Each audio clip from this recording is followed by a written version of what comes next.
Yeah, I haven't started my cylinders yet. I'm leaving them for once I'm halfway through the boxes, I'll get started on those. I feel like you learn more when you focus on one thing and you kind of like you draw your boxes and then you draw your cylinders. Because if you're always switching between modes, you're not going to be able to pick up the information as fast. So that's why I feel like if anyone's doing hardcore, it's more worth it, I think, to space out your studies. But that's why we have the weeks, right? So we spend 1 week on everything, and that's why I've divided the whole challenge in months. So you really take the whole month to focus on the construction perspective. I'm exploring a lot more. I've tried to get into like wobbly lines, some type of aesthetic here. I feel like the points of the box are the most important parts of the box, like the structure of the box. So if you can draw those, the lines that you draw that connect them don't matter as much. As long as you fill it in with some type of texture to kind of make up for that wobbliness, it would look like wood, right? Yeah, for those still doing boxes, I think you should really focus on having your vertices as the primary, concern, which if you consider that, you end up taking care of your vanishing point, right? Having that very subtle convergence. And would you recommend that as a method to be drawing the boxes, is to draw points first, or is that something, just an idea to explore later? It's just an idea, but I think you should still explore it. I mean, the whole point of this is, draw 250 boxes or whatever the number might be for you, but take it as an opportunity to explore and, think differently. If you're still thinking about boxes the way that you were before you started, it means you probably weren't taking enough risks and exploring enough. As long as you're thinking differently about them afterwards, I think you've done a successful job at improving. Usually a couple weeks later, you'll actually see the improvement and you'll find yourself drawing boxes a lot faster. Also, if you take a really long time for each of your boxes, you end up getting really technical about it. So I feel like drawing quicker has its benefit too, right? So you end up kind of doing some type of intuitive drawing. So if you develop that sense of drawing, just as we will do in the month where we focus on gesture, you'll learn to feel out the angles of the box more than calculating them all as much. But I still think it's more important to, in the beginning, calculate your angles more, but still switch between intuitive drawing and rational drawing. They both have their benefits. What's the difference between the two? Intuitive, like I said, it's like gesture drawing, right?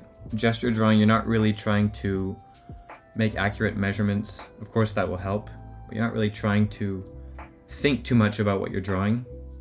The reason you go for 10-second gestures, if you've ever done them, or 30-second gestures, it's because you're trying to turn off that part of your brain that thinks, and you're going more for the feeling of the pose. So it's really focusing on something completely different from what most of us are used to. Rational drawing is when you're really being very technical about everything. So you're, for example, measuring the angle here, 60 degrees, 53 degrees, 80, and then making sure that they all match up mathematically. And so obviously we're not doing it to that extreme, but the way that we're probably doing it is drawing out our vanishing point, making sure that all the lines converge towards that vanishing point, and making sure that the vanishing points are all properly distanced from the box. If you see a box like this, and I ask you what's the problem, it might be hard to spot it at first, but because you're like, well, all of the lines are converging, right? These ones are converging very slowly. These ones are also converging very slowly.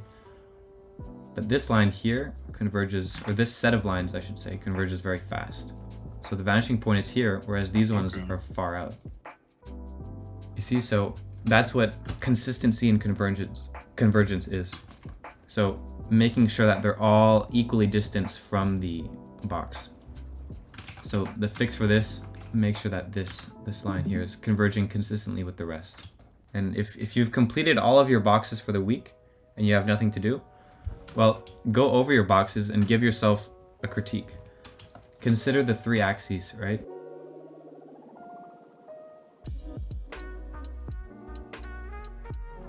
Red is going to represent the y-axis.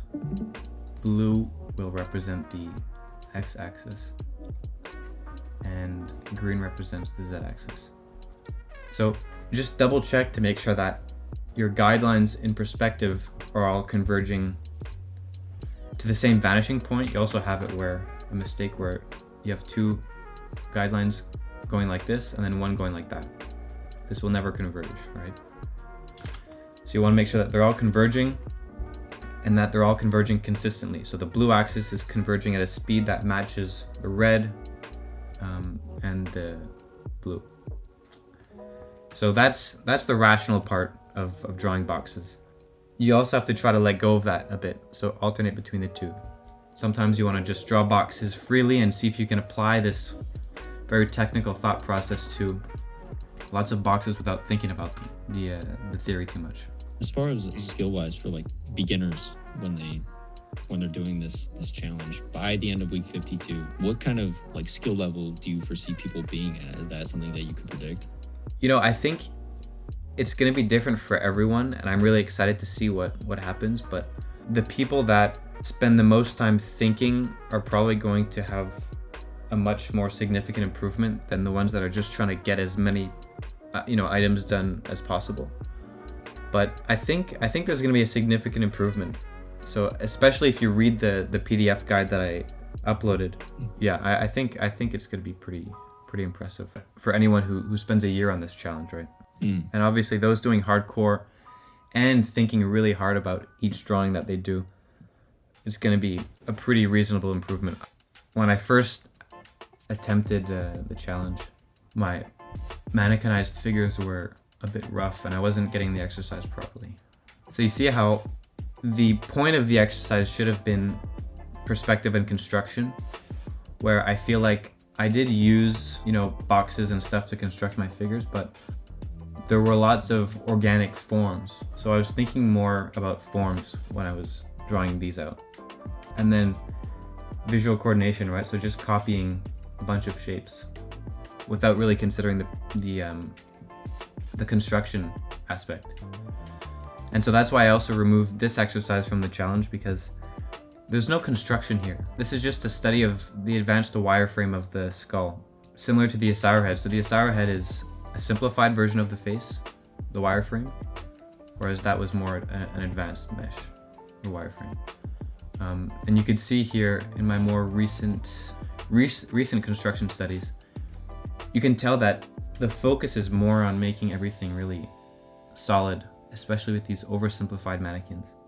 So that's why I removed, drawing hands, drawing feet, drawing faces and stuff with boxes and cylinders, because it's a lot harder to break down the face into many small elements like that. I feel like it's better to focus just on wireframes for that, which is kind of more of an advanced concept. I don't think it's worth fitting into the challenge.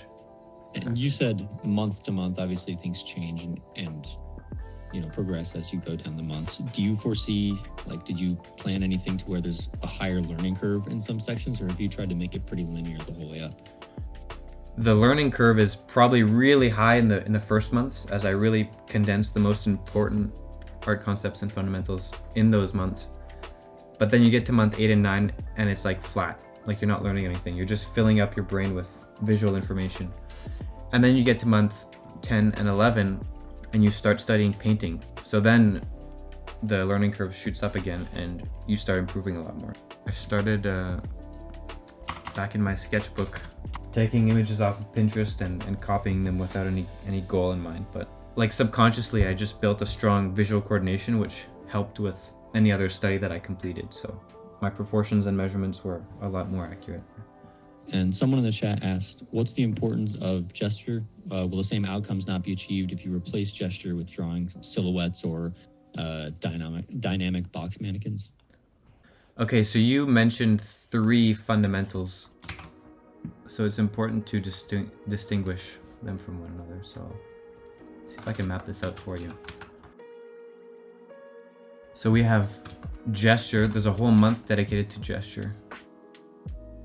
Silhouettes, and dynamic box mannequins.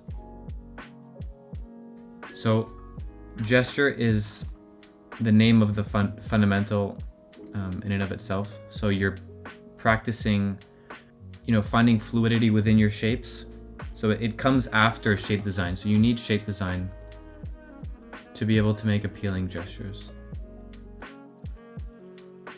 Shape design feeds gesture. Box mannequins, it's not a fundamental in and of itself, so that ties into, I'll just write P and C. So perspective and construction. So perspective and construction is the name of the fundamental that encompasses box mannequins. Right, the goal here is to find solidity, find structure, establish a good sense of depth in 3D space. And then silhouettes is the theme, well, it ties into the theme of next month, so visual coordination. So visual coordination is making appropriate measurements and, or I should say accurate measurements and proportions. So silhouettes is an interesting exercise, and you, right, just to answer your question, you can't replace these because they all tackle different concepts and fundamentals. So you're training yourself to make the correct measurements, but trying to only capture the information on the outside of the shape. And that's tough because you're not able to block out the shape beforehand. You're forced to do that in your head. So you're trying to, not only looking at your cursor, what I'm doing is I'm visualizing the entire space and trying to make sure that all of my measurements here are correct, vertically, horizontally, diagonally, etc. So this is a pretty tough exercise, but that's why it's not the first one that we do. So, and then when you do draw from reference without any constriction, when you guys draw, like let's say you're done the challenge, when you study from a reference you found on Pinterest, you're gonna feel probably lost at first, and that's when you have to tell yourself, what am I trying to work on today? Am I trying to work on perspective and construction, visual coordination, gesture, anatomy, textures, values, color? Once you decide that, then you have a clear goal in mind. So if you're working on visual coordination, you can try to recall the exercises that you've done in the challenge and say, maybe I'm just going to try to draw the silhouette here. And if you try to draw the entire image regularly, you're going to probably be thinking of the silhouette because you're going to recall the tons of silhouettes that you've drawn in the challenge. So it's all these little details here also that sell the interior. If I were to just change this part of the silhouette, all of a sudden he has like a fur collar instead of the collar that he has now. So you can see how much the silhouette affects the drawing. And even, this is a wonderful exercise I do with my students for practicing form. So again, separate from gesture, silhouettes, and boxes. If you try to draw like the worst silhouette you can for a human, say a human figure, but draw it like in perspective, right? This makes no sense. It's a horrible drawing. As soon as you start to, once you finish the silhouette, you can start to think, how can I develop this and make it look appealing? Right? You can do this many ways. You can start with your airbrush and start adding values. Maybe you want to shade it realistically. You can start to identify and block out your basic forms like this.